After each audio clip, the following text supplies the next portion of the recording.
Bom dia a todos os irmãos, sejam todos muito bem-vindos para mais uma reflexão nesta manhã de domingo. E para iniciarmos então os trabalhos desta manhã, eu vou ler um trecho de Sabedoria Todo Dia de Lorival Lopes, que para o dia de hoje nos diz o seguinte: a vida espera por você. A vida, para mostrar suas maravilhas, encantos e atrativos, espera o seu concurso, a sua ação. É você que dá a partida. De uma ação sua, a vida passa a se movimentar, a produzir efeitos. Se você age bem, a vida apronta-lhe os resultados favoráveis. Observe-os. Desde o instante em que você põe um projeto no pensamento, a vida se põe a ajudar você para que ele se concretize. Haja com fé, com vontade e sentirá alegria de viver. A vida ama você. A vida quer fazer você a cada dia mais feliz. Então, com esta bela mensagem de incentivo, de olharmos a vida com amor, com esperança, vamos todos juntos, unidos num único pensamento de gratidão. Gratidão a Deus por ter nos dado a vida, esta oportunidade bendita de aprendizado, de amor.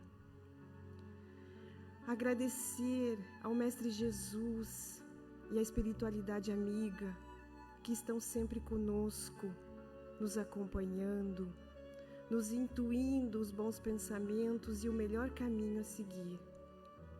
Obrigado por sempre estarem partilhando dos nossos momentos de alegria, de tristeza, dos momentos difíceis.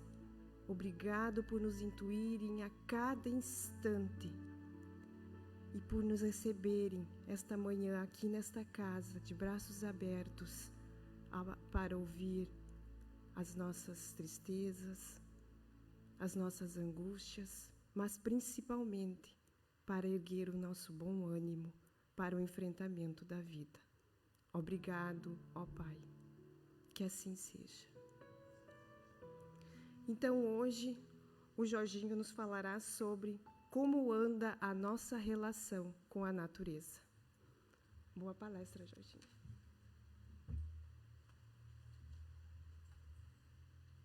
Bom dia a todos que compartilham conosco hoje a presença aqui na casa, a todos que nos acompanham pelas redes sociais.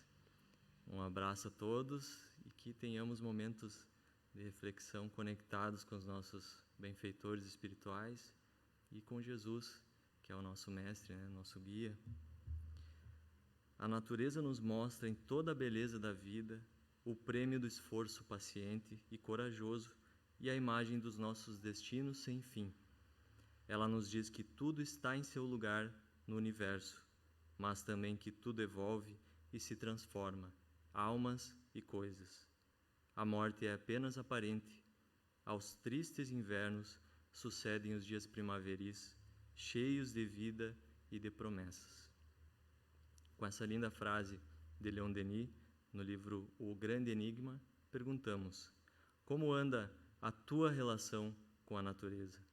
Como se desenvolveu essa relação ao longo dos anos, desde a tua infância?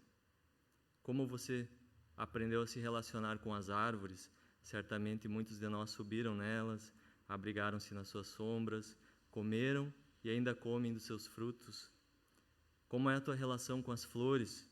Alguns aqui devem conhecer o prazer de cultivar as flores, outros choraram ao recebê-las. Como é a tua relação com os animais? Alguns são teus amigos, outros te provocam medo, outros te servem como alimentos. Todos eles têm responsabilidades na harmonia universal. Qual é o teu compromisso com eles? Como que tu manifestas o teu respeito para a individualidade deles? Como anda a tua relação com teus irmãos? Humanos também são partes da natureza, e não porque habitam corpos muito semelhantes aos dos animais, pois há indivíduos, inclusive aqui na casa ou junto de cada um nos seus lares, que no momento não têm corpos, mas sim porque tudo é criação divina e a natureza se desdobra do plano invisível para o plano visível, para o plano corpóreo, e não o contrário. Não é o corpo o ponto de partida, mas é sim uma das manifestações do Espírito. Conforme ensina André Luiz, a natureza consubstancia o santuário em que a sabedoria de Deus se torna visível. É sempre o livro divino onde as mãos de Deus escrevem a história de sua sabedoria, segundo Emmanuel. Há tanto que falar sobre a natureza. Tudo o que podemos manifestar parte necessariamente dela, perpassa os elementos naturais, a nossa existência toda envolvida e preenchida pela natureza.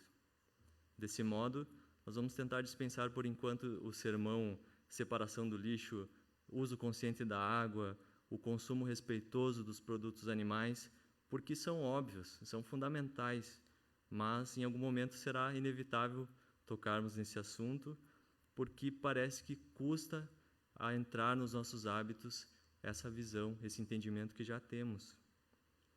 A história humana é toda contada com elementos naturais.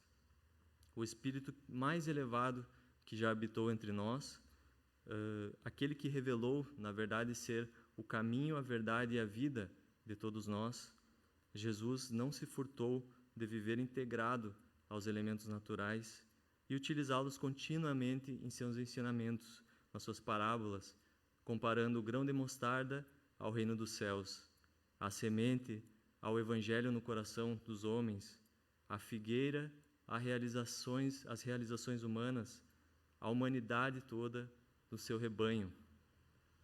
No livro Boa Nova, Humberto de Campos quase nos transporta para a Palestina nos tempos de Jesus, exaltando o firmamento em deslumbramentos de luz, as nuvens delicadas em forma de flores e de arcanjos do paraíso, o crepúsculo descendo em deslumbramentos de ouro e brisas cariciosas, estrelas que brilhavam como radiosas bênçãos divinas, o manto da noite recaindo sobre as paisagens áridas, e as aragens do lago de Genezaré, o mar da Galileia.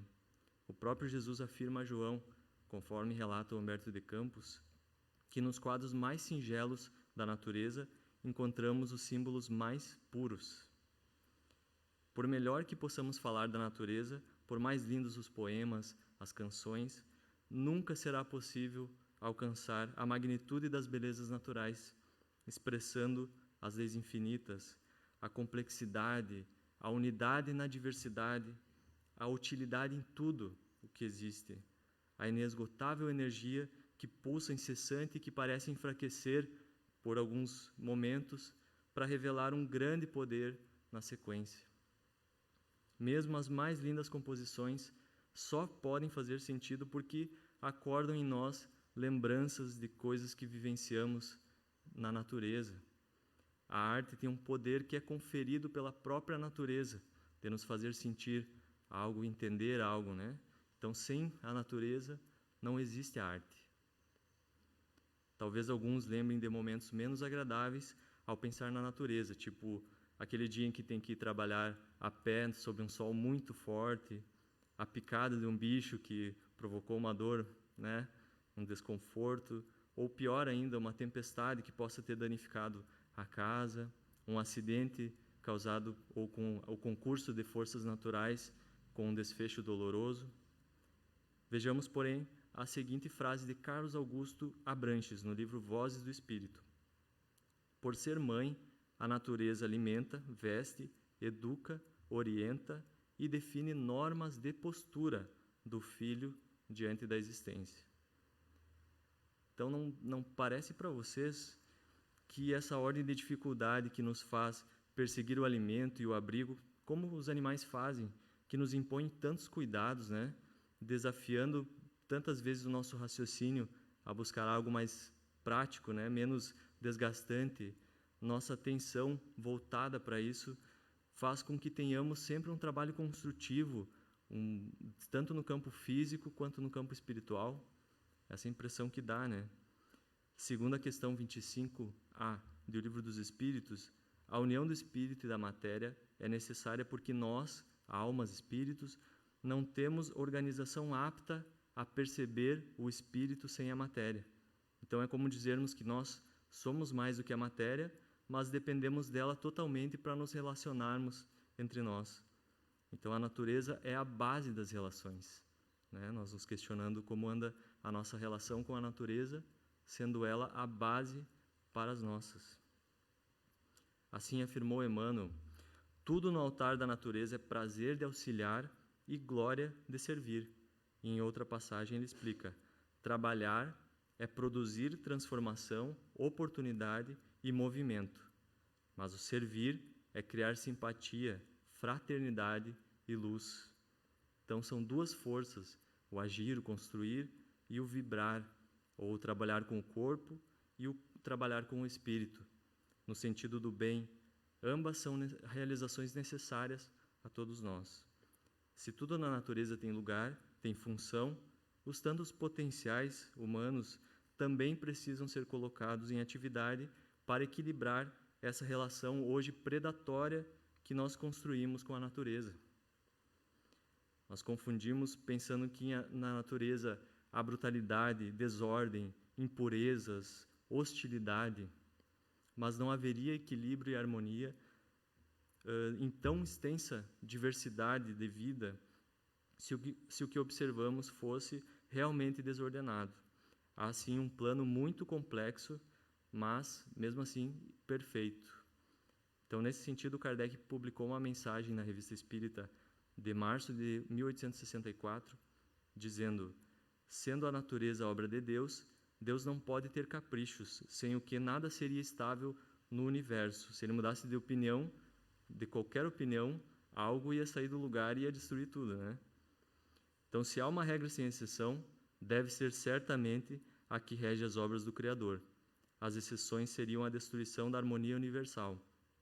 Todos os fenômenos se ligam a uma lei geral, e uma coisa só nos parece bizarra, porque observamos um único ponto, ao passo que, se considerarmos o conjunto, reconheceremos que a irregularidade daquele ponto é apenas aparente e depende de nosso limitado ponto de vista. A gente enxerga muito pouco da organização das coisas para entender onde que ela se encaixa, né? É como a gente olhar a planta de uma casa, entender onde é que fica quarto, sala, cozinha, e olhar a planta de uma usina nuclear e ver uma sala de máquinas, onde é que ela se encaixa naquele todo, né?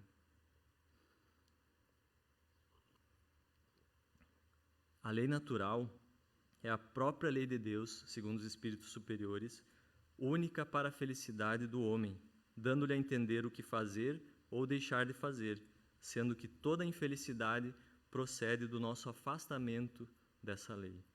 Essa mesma lei rege tanto a matéria quanto a alma, tanto os homens quanto os animais, plantas, minerais. Aliás, as leis divinas são as mesmas em todos os mundos.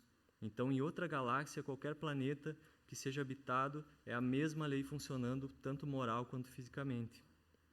Então, o que chamamos de lei da selva, exceto aquela conotação pejorativa da violência injustificada, né? Mas a que faz com que os animais concorram violentamente para a sobrevivência do corpo, é a mesma lei de Deus? Será?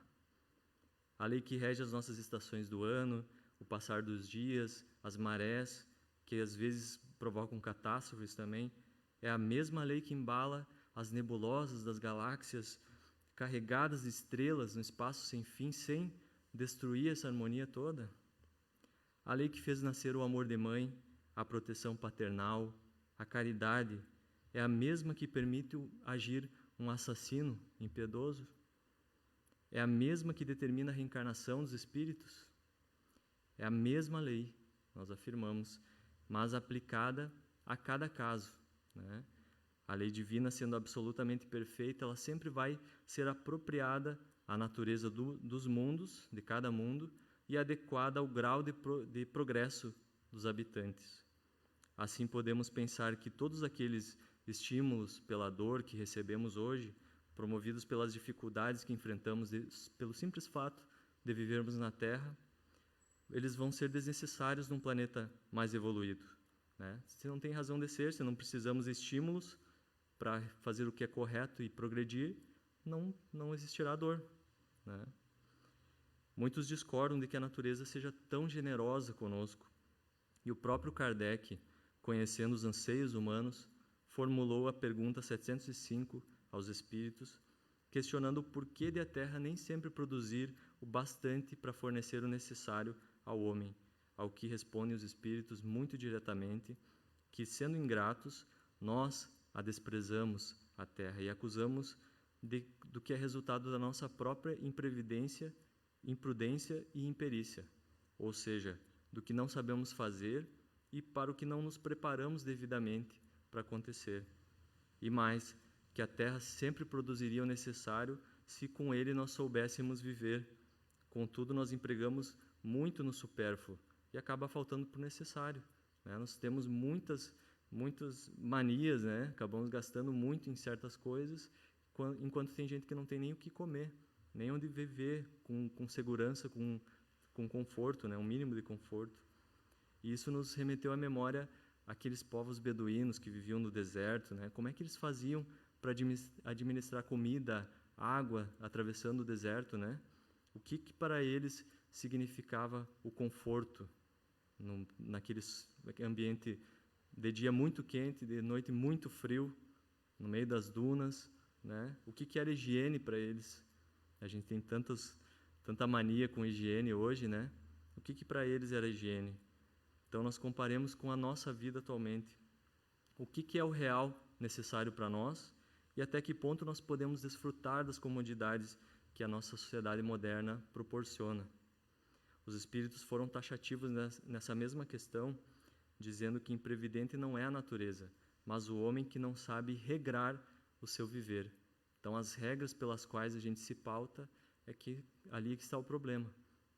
Então, as Sagradas Escrituras, elas sabiamente comparam a nossa vida na Terra como uma travessia no deserto, em que é preciso priorizar, é preciso focar no que é realmente essencial, ter moderação e ter eficiência nos nossos hábitos. Qual a eficiência que nós damos para aquilo que consumimos, né? E na questão 716, esclarecem os benfeitores que a própria natureza, pela nossa organização física, traçou esses limites do necessário, mas que os vícios da nossa insaciedade, né, alteraram a nossa constituição, criando necessidades irreais. Então, muito do que nós achamos que é necessário para nós é uma necessidade irreal desse período que nós nos mantivemos saciados, né? Acabamos pensando que aquilo é realmente necessário. Então, talvez nós precisemos nos perguntar o que nós precisamos comer por dia realmente. Será que eu não posso ir caminhando para o trabalho um dia ou outro, ou me acostumar com isso? Ou se eu preciso comprar aquilo que eu ando pesquisando na internet, os preços, né? Será que eu preciso mesmo aquilo? Será que alguém que eu posso ajudar, ele não está precisando de algo que eu tenho assim à vontade? Então, não queremos combater com isso os gozos, né? Que são os prazeres que o próprio Criador colocou à nossa disposição. A doutrina espírita, ela não vem para condenar o homem, mas para auxiliá-lo naquela tarefa de regrar seu viver, consolando e esclarecendo, estimulando e orientando no que deve ser feito, no que deve ser evitado. Então, os limites dos gozos materiais ensinam os espíritos que é o necessário, né? Sendo que somos punidos pela saciedade, até no desequilíbrio íntimo que sentimos de nos manter satisfeitos sempre, né? As forças que vão atrofiando, a disposição que também não fica tudo aquilo, né? Quando a gente está sempre satisfeito. Então, esse é um estado de servidão ao egoísmo, ao que nos submetemos, que nos aproxima tanto da morte física quanto da morte moral, ou seja, morte, esgotamento de forças, vamos entender assim, né? E aí nos surpreendemos com a generalização desses desequilíbrios psicológicos que nos acometem hoje em dia. Quem de nós que não enfrenta ansiedade, inquietação, o temor pelas incertezas naturais da vida? Então, os espíritos estão certos quando afirmam que nós alteramos a nossa constituição, Nós não temos mais aquela força que muitas vezes a gente vê numa pessoa de fé, né? E por isso nos recomendam o bem-estar somente com relação ao que não seja às custas de outra pessoa, de outrem, e que não venham a diminuir nossas forças físicas, nem as nossas forças morais. Podemos pensar, será que nós temos algum prazer que não seja à custa de outrem, ou que não diminua nem as forças morais, nem as físicas? Eu cheguei a refletir um pouco sobre isso e não encontrei nenhuma que se encaixasse nos 3 pontos aí.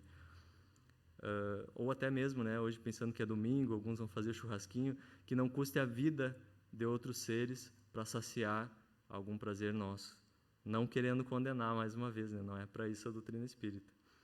Mas é uma reflexão que pode ser feita, né, nas nossas práticas diárias. O que nós temos consumido e se precisamos tanto daquilo que temos consumido, e o quanto o que fazemos, os nossos hábitos, agridem a natureza, e se não há como substituir por um modo menos prejudicial, ou que se integre aos processos naturais, né, sem alterar o equilíbrio, a harmonia, que possa não gerar tanto resíduo, que possa não gerar um resíduo que prejudique, que provoque a morte na água, por exemplo, né, que é uma coisa que a gente tem poluído tanto e causado tanta destruição.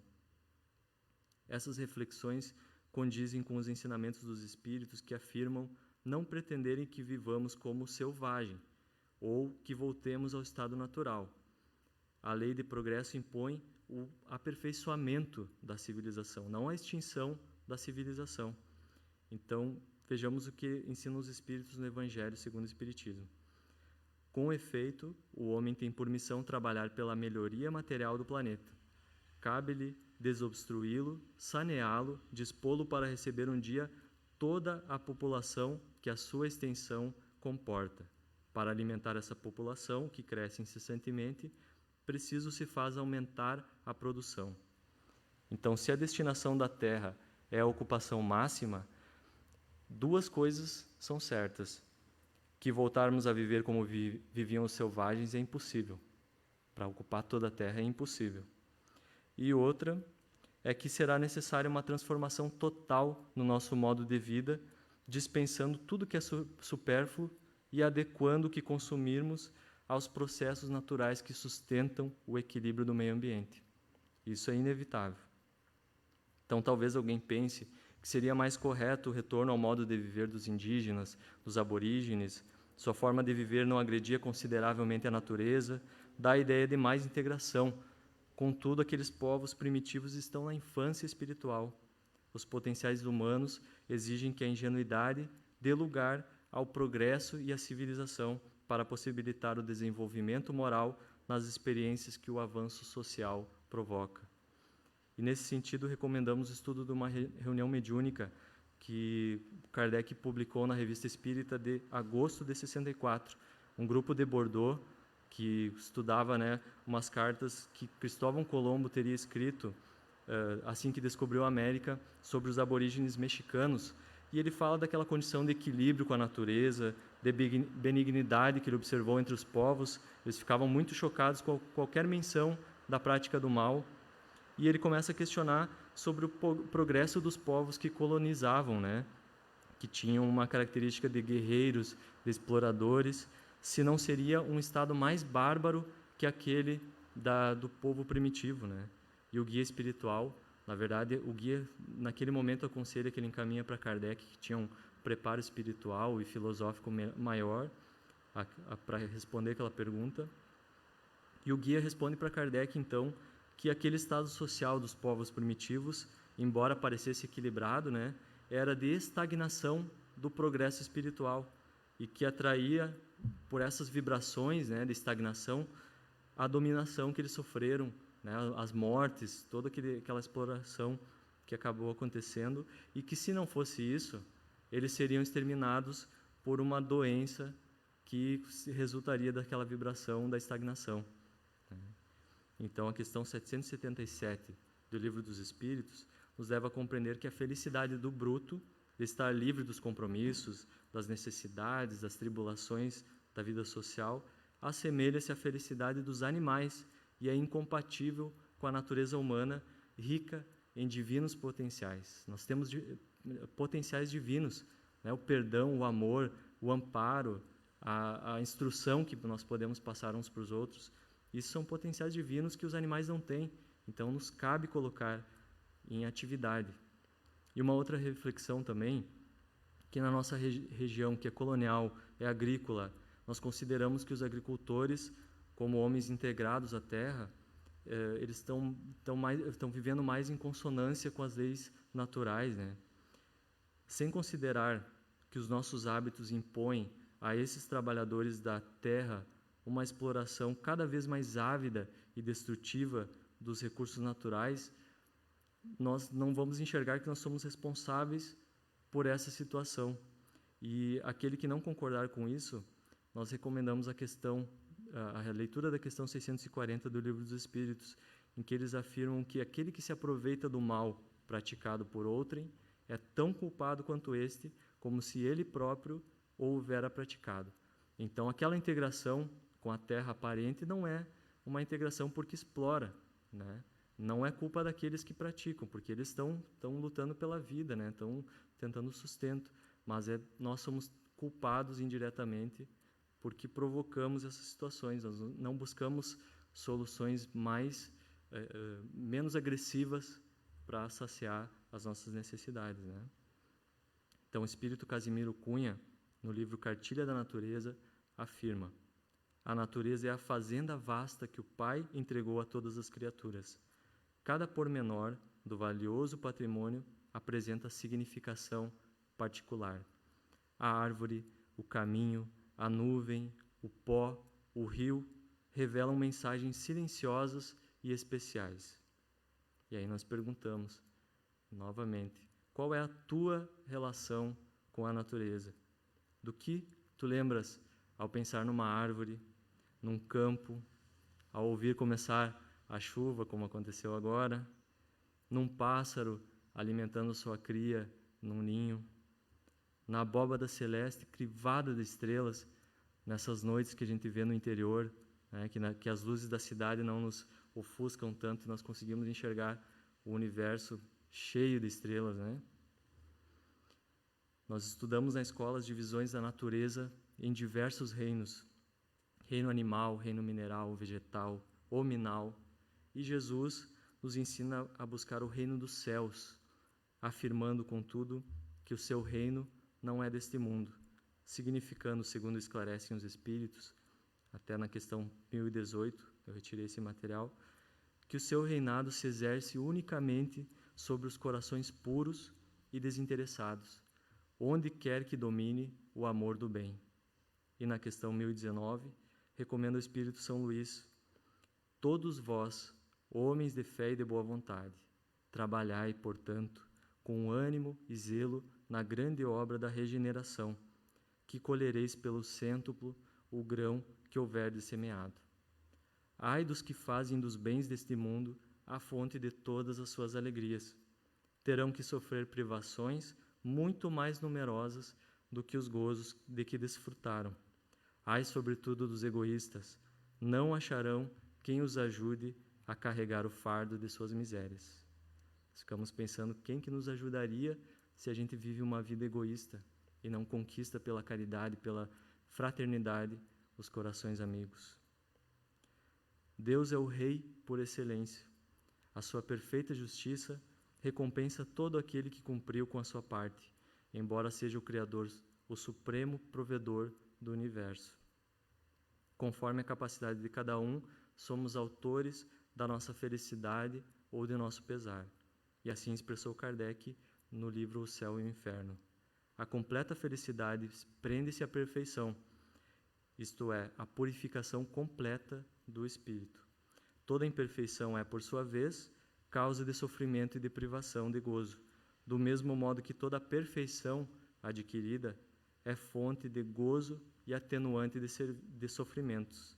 Então, é por atingir a perfeição, por melhorarmos o que somos, é que vamos sentir a felicidade e o gozo, mesmo que numa situação difícil, numa situação mais triste, né, vamos dizer assim. Então, não se trata unicamente de salvarmos o planeta, de não poluir, de nos doarmos pelo bem comum, mas do que fazemos realmente de nós mesmos.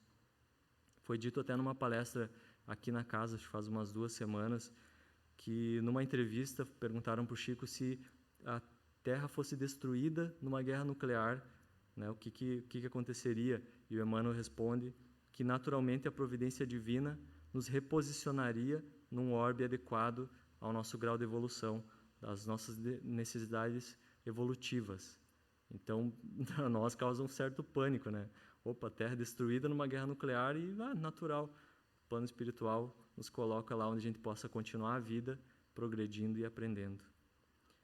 E até nós podemos pensar pela ciência que a Terra tem prazo de validade, um dia vai terminar, assim como o nosso Sol vai se arrefecer e vai ser extinto, né? Mas o que é realmente essencial não se perde. A nossa vida prosseguirá, seja no plano material ou espiritual, seja em outro orbe, sempre em progresso, sempre melhorando, né? Aliás, até o tão sonhado mundo de regeneração, que em várias doutrinas se aborda, né? É uma profecia até que a humanidade vem escutando há muito tempo, quando a Terra ela vai ser povoada mais por corações humanos voltados para o bem do que para o mal, né? Se nós continuarmos nesse embalo de exploração da Terra, pode ser que a destruição e esgotamento dos recursos naturais deixe o nosso planeta devastado, de maneira que nós possamos ser no futuro habitantes virtuosos, mas que têm que conviver com a escassez, com o mal que foi praticado até então. Então, a justiça divina nos aponta que nós, que hoje somos responsáveis, vamos ser os que deverão colher esse mal no futuro, para reparar esse mal praticado. O Emmanuel fala também que a natureza é sempre o livro da vida que constitui a escola de progresso espiritual do homem. Então, o propósito da escola é o ensino e não o culto à edificação, ao prédio. No mesmo sentido, afirma o benfeitor que as aquisições de cada indivíduo resultam da lei do esforço próprio no caminho ilimitado da criação, onde todos os princípios da vida são submetidos a experiências do aperfeiçoamento, de modo que cada um deva a si mesmo todas as realizações, né? E que o meio ambiente que a alma renasceu, muitas vezes, constitui a sua prova expiatória, né? Se nós vivemos num lugar mais quente, com a geografia mais acidentada, isso tem uma poderosa influência sobre a nossa personalidade. Então ele diz: faz-se indispensável que o coração esclarecido coopere na sua transformação para o bem, melhorando e elevando as condições materiais e morais de todos os que vivem na sua zona de influenciação. Então, o fato de sermos a única espécie racional do planeta não nos confere direito de explorá-lo, e sim maiores deveres na transformação que resulte em melhores condições para todos os que são influenciados por nossas ações. Nós, mesmo sem querer, influenciamos na vida dos demais seres que vivem nesse planeta. Até agora nós temos vivido como crianças inconsequentes que não podem ter o acesso livre para a geladeira, sem prejudicar a economia da casa e a sua própria saúde, porque até a nossa própria saúde nós temos destruído com o consumo. Então, é o que fazemos ou como participamos do que é feito do nosso planeta que nos conduz à perfeição ou ao desequilíbrio. E é aí que conta aquele sermão inicial, né? Cada papel de bala que nós juntarmos no chão, cada material que descartarmos na lixeira correta, ou cada dia que reduzimos o uso dos veículos automotores ou reduzimos o consumo de carnes. Em última instância, é sempre a nossa intenção que vai definir o nosso futuro, mas a forma de agir costuma indicar o nível de consideração que temos pelos seres que compartilham conosco a existência na Terra. Talvez por isso, grandes missionários como Francisco de Assis viveram em integração indefinível com a natureza, enquanto nós não nos preocupamos com o que vai acontecer com o nosso lixo, né? Essa integração é saber o que vai acontecer do que eu fizer e me preocupar com isso. A natureza é Deus nos fornecendo o que precisamos, ensinando-nos das suas leis e oferecendo oportunidade de crescimento pelo esforço próprio, permitindo que nós, criaturas, sejamos os seus instrumentos, os instrumentos da manifestação de toda a glória divina. E pela doutrina espírita, nós encontramos motivação para a fraternidade universal, como ensinou Francisco de Assis, a considerar como irmãos o sol, a lua, o lobo que atacava a cidade de Gúbio, né? E sobre a tão linda e conhecida oração de São Francisco, né? Eu costumo imaginar que aquela primeira parte, fazei-me instrumento de vossa paz, né? Seria como eu devo me preparar, o que eu devo trabalhar em mim para ter algo a oferecer para essa relação com Deus, essa relação com a natureza, porque é o mal em mim que causa o mal para o próximo. Então, onde houver ódio em mim, que eu leve o amor até lá, né? Transforme a minha forma de agir. Onde houver ofensa, que eu leve o perdão. Discórdia, eu leve união. Onde houver dúvidas, que eu leve a fé, acredite, busque conhecer e compreender. Onde houver erro, que eu leve a verdade. Onde houver desespero, a esperança, né? Todos conhecem e sabem como é linda essa canção, essa letra, né? E a segunda parte, eu imagino ser o programa de trabalho, né? Fazer que eu procure um pouco mais, amar que ser amado, compreender que ser compreendido, é um programa de trabalho para a vida. E o final é a consequência, né? Dando o que se recebe, perdoando o que se é perdoado, e a morte como fim desta personalidade limitada e com o dever cumprido e a entrada na vida eterna. E é uma frase de Francisco também, a seguinte: tome cuidado com a sua vida, talvez ela seja o único evangelho que as pessoas leiam. Olha que o nosso poder, né, o nosso círculo de influenciação que falou antes o Emmanuel, o poder de influência que a gente tem pelas decisões que a gente escolhe, o regrar o viver, o fazer e o deixar de fazer, né? Eu gostaria de encerrar com uma frase que é uma adaptação de algo que disse o Rabino Hillel. Ele é conhecido na cultura judaica, e a adaptação segue a ideia que ele traça lá. Diz assim: se não eu, quem? Se não agora, quando? E se não for aqui, onde? Então, quem eu devo esperar que haja diferente com relação à natureza?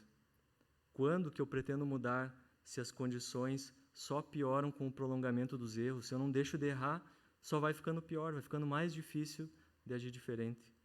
E onde que eu irei agir melhor se as condições atuais são a escolha divina no programa evolutivo individual que cada um de nós recebeu?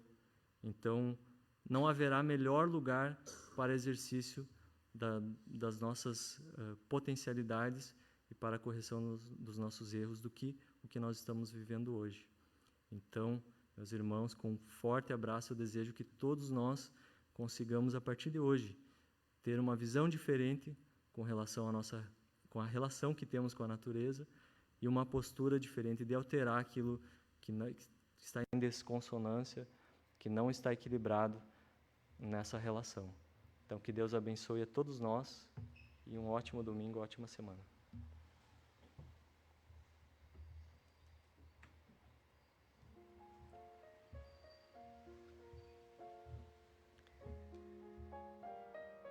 Então, neste momento, juntamente com a oração final, a espiritualidade amiga realiza o passe espiritual. Então, vamos mantermos a conexão com o nosso Pai Maior, que nesse momento está a nos preencher intimamente, está a nos abraçar carinhosamente como um Pai, que estás a nos dizer: filho, estou aqui, segure firme na minha mão. Vamos juntos, todos nós, segurarmos a mão um do outro, para construirmos um mundo melhor que tanto nós almejamos e queremos. Juntamente com os benfeitores amigos que estão a nos acompanhar, a nos intuir sempre. Sejamos nós a paz que queremos nesse mundo. Sejamos nós a fraternidade, sejamos nós a caridade e o amor em ação, sempre abençoado pelo nosso Pai maior. Que assim seja. Desejo a todos um bom domingo e uma excelente semana.